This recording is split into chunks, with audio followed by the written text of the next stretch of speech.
Mom? Dad? I'm back from Europe!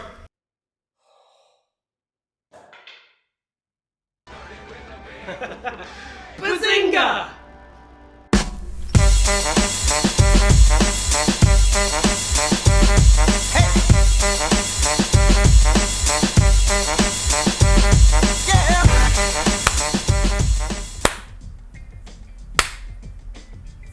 Togetherness. The true essence of Halloween. You know I'm right. Hi, welcome to the, speaking of Halloween, welcome to the Halloween collection video extravaganza for the year 2021. I'm SB Mitch. You can give me a follow on social media. You can subscribe to the channel. You can do both or none or whatever floats your boat, I guess. Let me try this, hold on. Ooh, hello, pals. Like a ghoul, that's what. It was like a ghoul. Anyways, as I said before, welcome to the collection video for the year 2021. Every year I do a Halloween collection video, and this is this year's. This video is going to be significantly shorter than the other ones because the theme of my collection this year was consolidation. I made sure that I got rid of pairs that I don't really wear anymore. You'll notice a couple pretty big hitters from previous collection videos are missing. So let's dive right in. These first 4 pairs are dead stock pairs that I probably won't ever wear, but they're still here, I guess. First pair up is definitely one of my frontrunners for Nike SB release of the year. This is the collaboration with Wasted Youth, which is Verdi's secondary brand, I guess you could say. On the Wasted Youth, Nike Dunk Low SB. I just think this is this shoe really exemplifies what I think is that a word? It's early. Sure, why not? We'll go with that. It really just reminds me of what skateboarding is all about. It's a very punk rock looking shoe. It's got these little things on the back. It's got this little like accent of a rose here. Like these shoes to me just remind me of like denim jackets and punk rock and skateboarding, and that's kind of what skateboarding means to me. So this was a very well done shoe. I got this from Verdi when they did the raffle. So the rare raffle retail hit, which doesn't really happen much with SBs anymore. This next shoe is what a lot of people would consider their sneaker of the year. I'm not completely sold on them, but I still have them, and I don't know why. This is the Nike SB What the Paul or What the P-Rod. It's a mismatched shoe with a bunch of Paul Rodriguez signature shoes and series in here. I mean, it's a really well done shoe. It just doesn't really resonate with me, and I don't know why. I really like the left shoe better than the right one. This midsole on the right one is just awful to me, but you know, if you like it, that's cool. I'm not really a huge fan. I got these through a pre-order service and I paid $6.20 for them, and that's basically what they're worth now. So I basically just paid resale for them, but got them 8 weeks after the fact. This next one is a shoe a lot of you probably don't know I have in my collection, but I did buy it from Soul Steals. Cost a lot of money. It's probably the most fun release of the year 2020. This is the Ben & Jerry's collaboration with Nike SB on the Chunky Dunky. As you guys know, the resale prices on these are absolutely insane. I think I paid like $1,300 or $1,400 for this pair, and I probably won't ever wear them because it's a $1,300 or $1,400 pair of shoes. But this is just like, the color blocking is really well done, the colors they used are really well done, and it's a collaboration with ice cream. Like, what's not fun about that? Like, this is a very cool shoe in my opinion. I just don't think I'll ever wear them. This last dead stock pair is a shoe that is near and dear to my heart just because of what it means. This is the Nike SB. This is a 2002 release. This is one of the very first of the 4 Nike SB releases from 2002. This is the Danny Supa colorway. Obviously Knicks or Mets related because he is from New York. I got these from NetMag on a raffle way before NetMag was like wildly popular, so there were better chances way back then. But this is just, I mean, this is almost 20-year-old shoe. And this is one of the first 4, as I said, Nike SB releases. And this is history to me right here.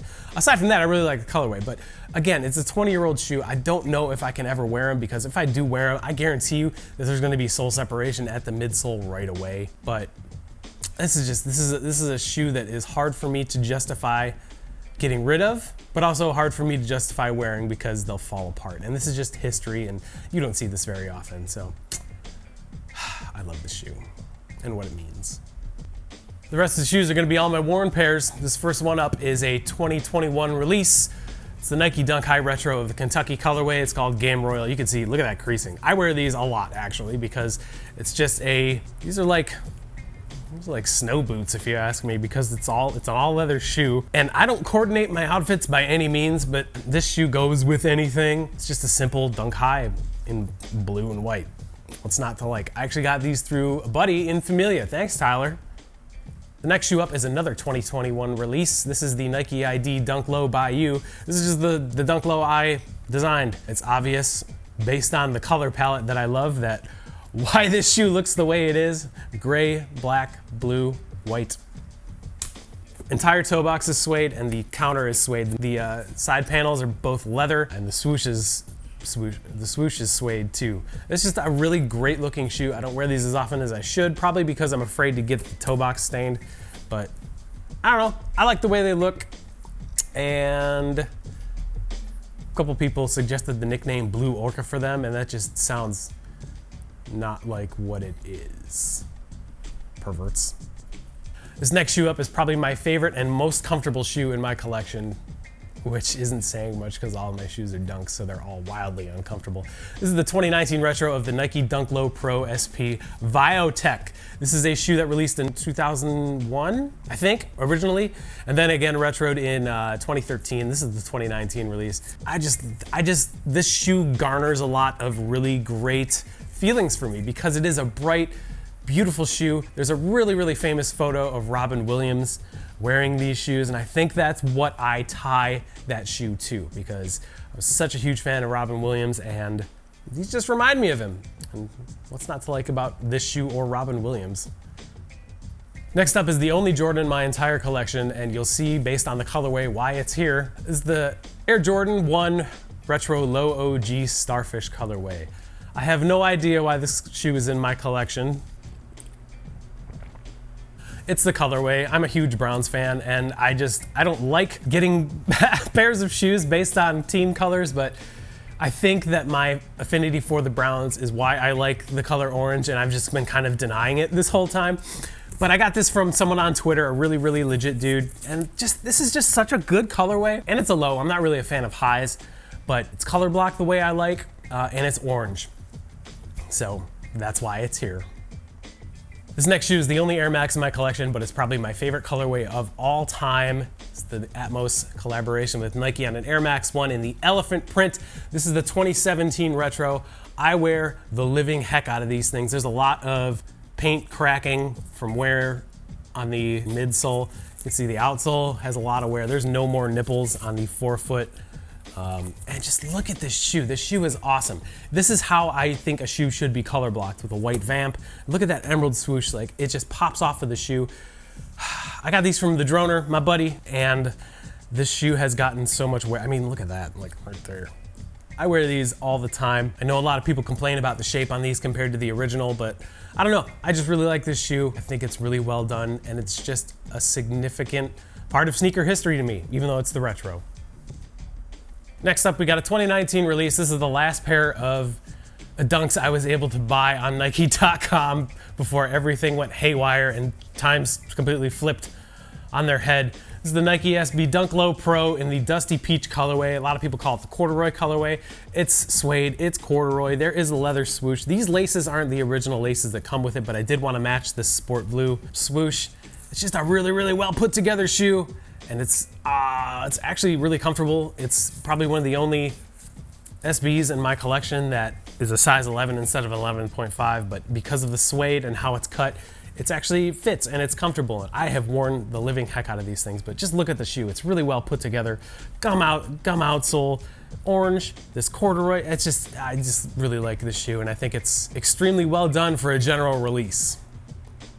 Next up is the only Dunk High SB in my entire collection, and it's probably a shoe that a lot of you didn't even know was here because you can't really see it in the background. It's on one of the bottom shelf things.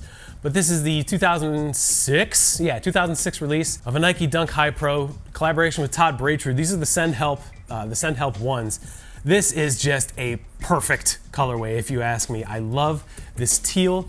It's mostly suede. It's got a white vamp, leather swoosh. Just a really well put together shoe. And you can tell by the colorway why it's in my collection, because it's kind of the same theme of all the other colorways that I really like that are in my collection. And I really, really wish I wore these more because it's just such a really great shoe. I think I got these from Gusto. If you guys know Gusto the Ninja. I know JC, 2J's Kicks, gets a lot of his personal SBs from that person. So check out Gusto on Instagram, I guess. This next shoe is what I considered my 2020 SB release of the year. This is the Atmos inspired, not Atmos collaboration, Atmos inspired Nike Dunk Low Pro SB in the Safari colorway. Obviously it's taken its colorway from the Safari collaboration with Atmos from 2000 and something. I think 2003 maybe, I don't really know. But they also retroed that colorway in a very different way pretty recently, 2016 I think, but it's got the original gum outsole, mismatched swooshes, some suede, some canvas, this safari print. This is just a really, really well executed shoe, and I think that Nike SB really took the inspiration and ran with it and did it really well. I love this mini swoosh, it's so good. This whole shoe is so good if you ask me. Next up is another Atmos inspired shoe, not Atmos collaboration. This is the Nike Dunk Low Pro in the Atmos inspired elephant colorway. This would have been my sneaker of the year if it was better executed. Don't get me wrong, I still really like this shoe. I have another pair of these that are in storage. The elephant print on all these releases has been wildly inconsistent because I think they just kind of, I don't know how it happens, but a lot of the elephant print is really, really tight and inconsistent, but still, it's taking the elephant print colorway from the Air Max 1 that I love so much, and when you put it on my favorite silhouette, I'm definitely gonna buy them, and that's what I did on GOAT for far too much money, but I still really like this shoe, and this is probably the second most worn shoe in my collection. Speaking of that, the next shoe is the definite most worn shoe in my collection. This is a 2020 release, Nike Dunk Low Pro in the, people call it the Chicago colorway. I think the official, they didn't call it the J-Pack or the Chicago, they called it the just varsity red colorway. I don't know why. But it's obvious why this is called the Chicago colorway, because obviously it looks like the Michael Air Jordan one in the Chicago colorway. Shout out Brad Hall. I wore the living heck out of these things. There's a lot of heel drag going on here, and there's just a lot of creasing. This is just it's just a really great shoe. Again, I don't match, but it goes with anything, and it just embodies what Chicago is all about. And when you see this sneaker and this colorway, you're like, oh, that's a Chicago shoe. Even though it's not colored like the Chicago flag, but you know why it's considered a Chicago shoe. I got these from Uprise for retail. Uprise actually released them a lot earlier than a lot of other people, so I was able to get the video out really early. But yeah, this is probably one of my favorite pickups. Next up is my front runner for sneaker of the year 2021. I love this shoe.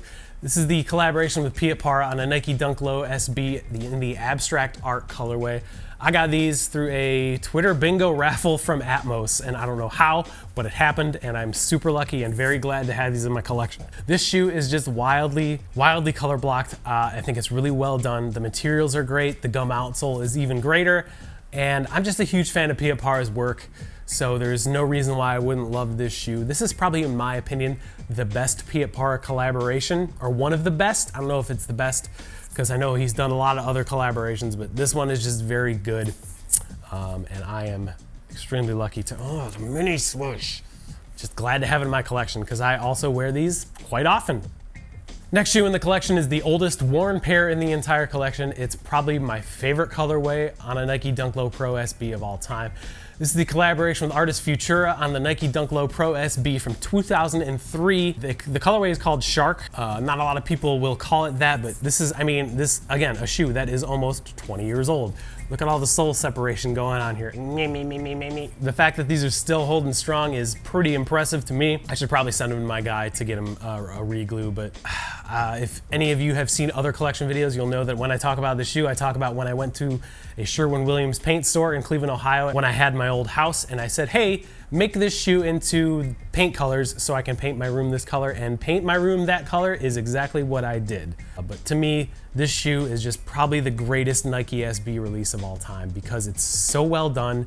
The colors just speak to me, and the materials are absolutely A1. So Oh, great shoe. I actually got these from Liu Kang's closet way before the SB hype was at its peak, so I got it for significantly less than what it's actually worth, so double win.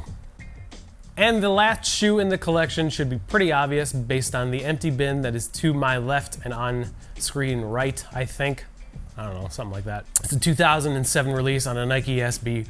This is the What the Dunks. This is just a mismatch of a bunch of Nike SB releases from the early 2000s put onto one shoe. I'm just really lucky to have these. I got these from Net Magnetism. The story behind it was I won one of their raffles, again, before they were wildly popular and it was impossible to hit one of their raffles, but I won a pair of Yeezy 1s.